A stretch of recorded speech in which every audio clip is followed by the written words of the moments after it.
வணக்கம் நண்பர்களே. தமிழ்நாடு அரசின் வருமானத்தில் ஒரு பெரிய பகுதி, அதாவது சுமார் 42% அரசு ஊழியர்களின் சம்பளம் மற்றும் ஓய்வூதியத்திற்காக செலவிடப்படுவதாக கூறப்படுகிறது. இது ஒரு மிகப்பெரிய தொகை. இதில் ஒரு முக்கியமான கேள்வி எழுகிறது. இன்றைய டிஜிட்டல் காலத்தில் தொழில்நுட்பத்தை பயன்படுத்தி அரசின் செலவுகளை குறைக்க முடியாதா? ஆம், கண்டிப்பாக முடியும்.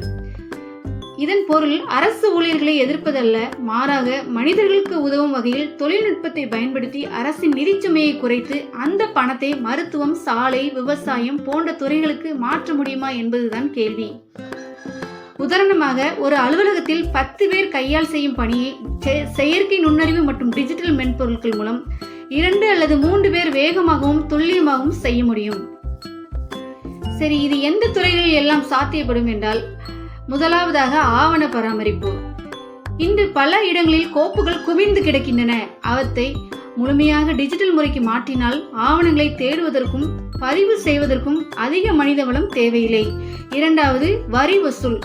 சொத்து வரி, தண்ணீர் வரி, மின்சார கட்டணம் போன்ற அனைத்தையும் ஆன்லைனில் தானியங்கி முறையில் வசூலிக்கலாம்.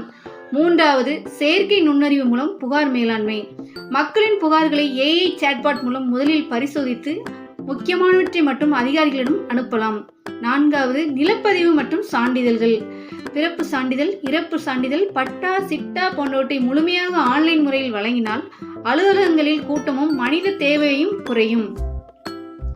ஐந்தாவது, போக்குவரத்து மற்றும் அபராதங்கள். AI கேமரா மற்றும் ஆட்டோமேட்டிக் நம்பர் பிளேட் ரெகக்னிஷன் மூலம் விதிமீறல்களை தானாக கண்டறிந்து அபராதம் விதிக்கலாம். ஆறாவது, அரசு மருத்துவமனைகள். AI மூலம் நோயாளிகளின் பதிவுகள், மருந்து இருப்பு, நேர முன்பதிவு போன்றவற்றை தானியங்கு முறையில் நிர்வகிக்கலாம். ஏழாவது, கல்வித்துறை. மாணவர் வருகை பதிவு, ஆசிரியர் வருகை, தேர்வு மதிப்பெண்கள், உதவித்தொகைகள் அனைத்தையும் டிஜிட்டல் முறையிலே கண்காணிக்கலாம். நண்பர்களே, நோக்கம் வேலை வாய்ப்புகளை அளிப்பது அல்ல, மாறாக ஒரே மாதிரியான மீண்டும் மீண்டும் செய்யப்படும் பணிகளை தொழில்நுட்பத்திடம் ஒப்படைத்து மனிதர்களை புதிய திறன்களுடன் அதிக உற்பத்தி திறன் கொண்ட பணிகளுக்கு மாற்றுவது. உலகம் முழுவதும் எஸ்டோனியா, சிங்கப்பூர், தென்கொரியா, அமெரிக்கா போன்ற வளர்ந்த நாடுகள் டிஜிட்டல் அரசாங்க முறைகளை வெற்றிகரமாக பயன்படுத்தி வருகின்றன. தமிழ்நாடும் தொழில்நுட்பத்தில் முன்னேறிய மாநிலம். எனவே எதிர்காலத்தில் அதிக அரசு செலவல்ல, அதிக செயல்திறன் கொண்ட அரசு என்ற இலக்கை நோக்கி நாம் நகர வேண்டும். ஏனெனில் தொழில்நுட்பம் மனிதனை மாற்றுவதற்காக உருவாக்கப்படவில்லை, மனிதனின் நேரத்தையும் அரசின் பணத்தையும் சேமிப்பதற்காக உருவாக்கப்பட்டுள்ளது.